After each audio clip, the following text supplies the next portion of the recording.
War pushes people to their limits, but true survival begins when the battle is lost and you're stranded behind enemy lines. The wilderness becomes your only escape, an unforgiving forest, a mountain range, or a swamp. Surrender means captivity. The wild offers a slim chance at freedom. The wilderness is indifferent, testing your body with hunger and exhaustion, your mind with fear and isolation. For many in history, this was reality. Trading the battlefield for the unknown, armed with only hope and grit. Dunkirk, 1940, while many escaped by sea, others melted into the countryside, dodging patrols and relying on strangers. Survival meant blending in, reading the land, and trusting your instincts. Gone were the comforts of command and supply lines. Now it was just you and the wild. Every sound could be a threat, every shadow a hiding place. This is survival at its rawest, a daily gamble where each sunrise is a victory. The warpath meets the wilderness, and only those who adapt endure. The structures of military life vanish. You must learn the rhythms of nature, find water, and distinguish food from poison. The environment becomes both adversary and teacher. In these moments, survival is a test of will, resourcefulness, and the ability to disappear. The wild doesn't care about your past. It only cares if you can survive the night. Every decision is life or death. This is where the real fight begins. The wilderness is the last hope for those who refuse to surrender. On the run, invisibility is survival. You become prey, moving at dawn and dusk, using every ditch and thicket for cover. Survival means mastering ancient skills, finding edible plants, fishing with scraps, purifying water however you can. Every calorie and drop of water is precious. Straight lines are deadly. You must read the land, stick to valleys, and avoid open ground. Rivers can guide you or betray you. Crossing them is a calculated risk. Locals are lifelines, but trust is dangerous. A farmer's kindness could save you or cost both your lives. These encounters are tense, desperate, and built on fragile trust. The bond between the hunted and the helper is forged in fear and hope. Survival is a dance of movement, caution, and luck. Every step is a gamble.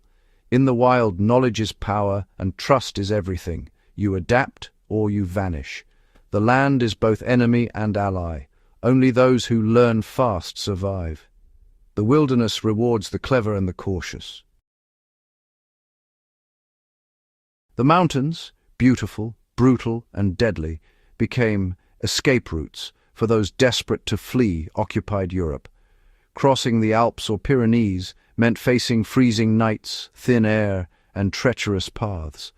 Local guides, shepherds, smugglers, knew the secret trails and led escapees through the darkness. Travel was silent, disciplined, and exhausting. Food was scarce, sleep rare, and fear constant.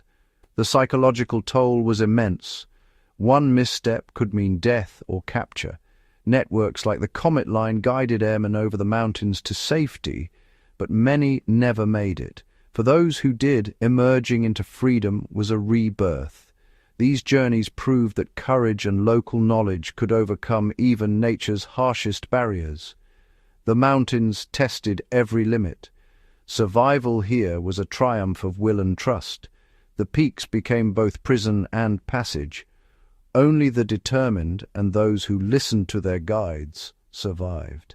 In the mountains, freedom was earned step by perilous step.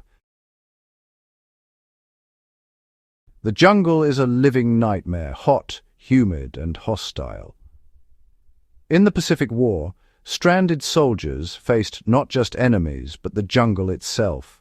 The dense canopy, suffocating heat and constant noise, disoriented and exhausted even the strongest. Food and water were hard to find. Many plants were poisonous, and water teemed with disease.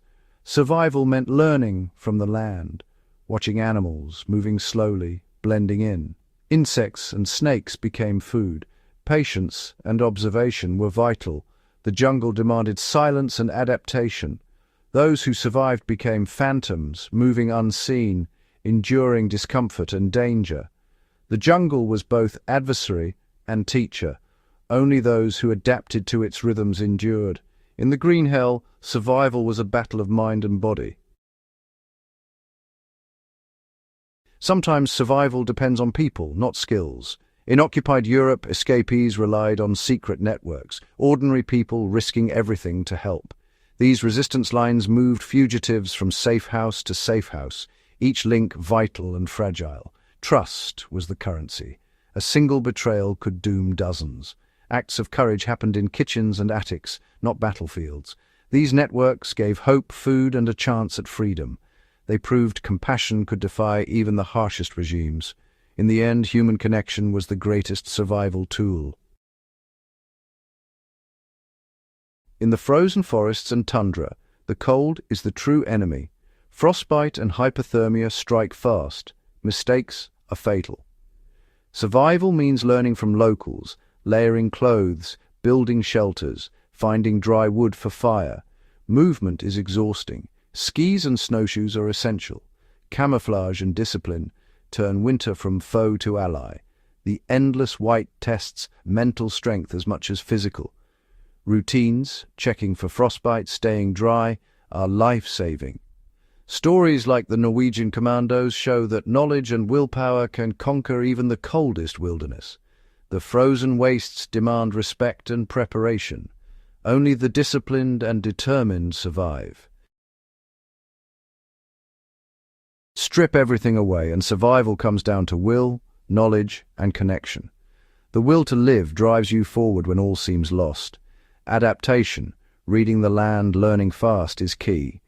Human connection, even with strangers, is a powerful force. Small acts of kindness often mean the difference between life and death.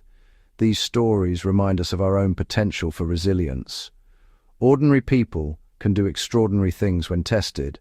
Survival is about fighting, adapting, enduring, and never giving up.